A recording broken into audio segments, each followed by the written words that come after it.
Hai, apakah kalian tahu Python? Apa? Ular Python? Kalian nggak salah sih, tapi maksud gue itu bahasa pemrograman Python. Hai, nama saya Adi Magus Sugianto. Kali ini saya akan membahas sejarah dan beberapa materi yang gampang diterima untuk para pemula, bahkan bayi sekalipun bisa melakukannya. Penasaran? Langsung saja ke videonya cuy.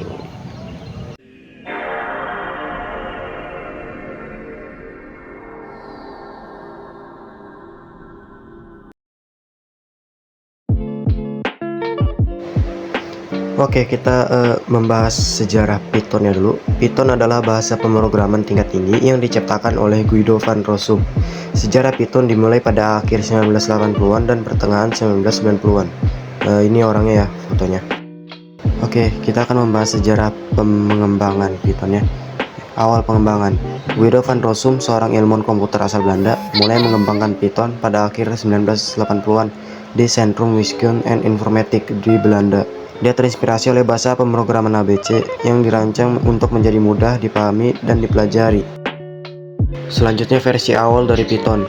Versi pertama Python 0.9.0 dirilis pada bulan Februari tahun 1991. Meskipun masih dalam tahap awal pengembangan, Python sudah memiliki fitur-fitur dasar seperti classes, exceptions, dan fungsi-fungsi standar seperti map, filter, dan reduce. Selanjutnya Python versi 1.0. Selama tahun-tahun berikutnya, Python mengalami pengembangan dan peningkatan yang signifikan. Versi 1.0 dirilis pada Januari tahun 1994 dengan fitur-fitur baru seperti modul dan fungsionalitas berorientasi objek yang lebih baik.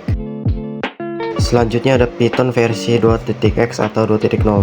Python 2.0 dirilis pada tahun 2000, memperkenalkan fitur-fitur seperti garbage collection dan dukungan untuk Unicode.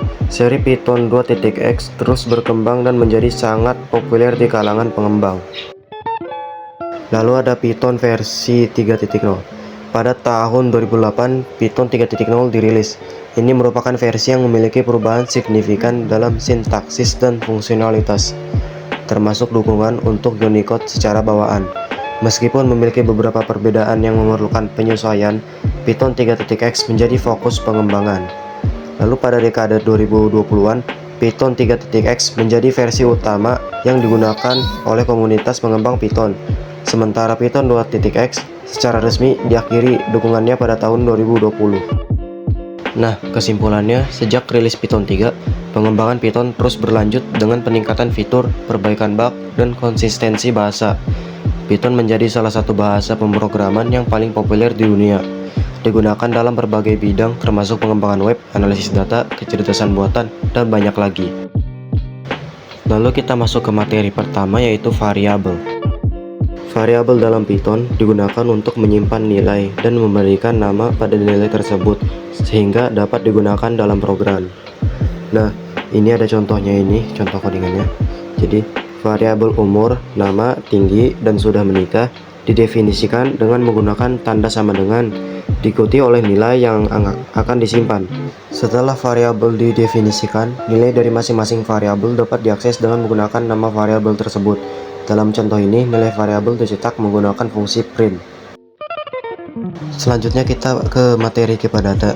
Di sini saya akan mengambil 3 tipe data saja yang sering digunakan dalam Python, apalagi untuk para pemula, yaitu integer, float, dan string.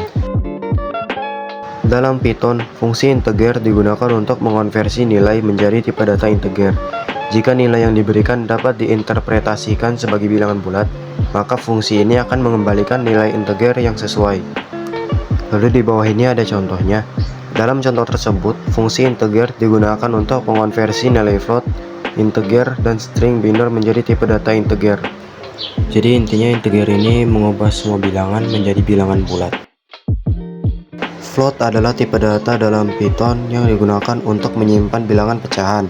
Nah, dari contoh di bawah ini, nilai pi, berat badan, dan tinggi badan adalah variabel yang menyimpan nilai-nilai bilangan pecahan atau float. Kemudian, nilai-nilai tersebut dicetak menggunakan fungsi print. String adalah tipe data dalam Python yang digunakan untuk menyimpan teks. Dalam Python, string dapat ditulis diapit oleh tanda kutip tunggal atau tanda kutip ganda. Materi selanjutnya adalah function atau fungsi. Fungsi adalah blok kode yang dapat dipanggil untuk melakukan tugas tertentu. Fungsi dapat mengambil argumen sebagai input, melakukan operasi, dan mengembalikan nilai sebagai output. Materi selanjutnya adalah perulangan. Perulangan adalah teknik yang digunakan untuk melakukan tugas yang sama secara berulang, baik itu mengakses setiap elemen dalam satu urutan, menjalankan blok kode selama kondisi tertentu terpenuhi, atau melakukan iterasi sampai kondisi tertentu tidak terpenuhi lagi. Nah, di sini contoh perulangannya saya mengambil dua saja, yaitu contoh for dan while. Nah, perulangan for digunakan ketika kalian ingin melakukan iterasi melalui setiap elemen dalam suatu urutan, seperti list, tuple, atau string. Perulangan for juga dapat digunakan untuk melakukan iterasi sejumlah tertentu menggunakan fungsi range. Sedangkan perulangan while digunakan ketika kalian ingin melakukan iterasi selama kondisi tertentu terpenuhi. Perulangan while akan terus berjalan selama kondisi yang ditentukan tetap benar. Gimana? Mudah dipahami kan? Oke, cukup sekian video kali ini. Jangan lupa like, komen, dan subscribe. Dan kita akan bertemu di next video. Bye-bye.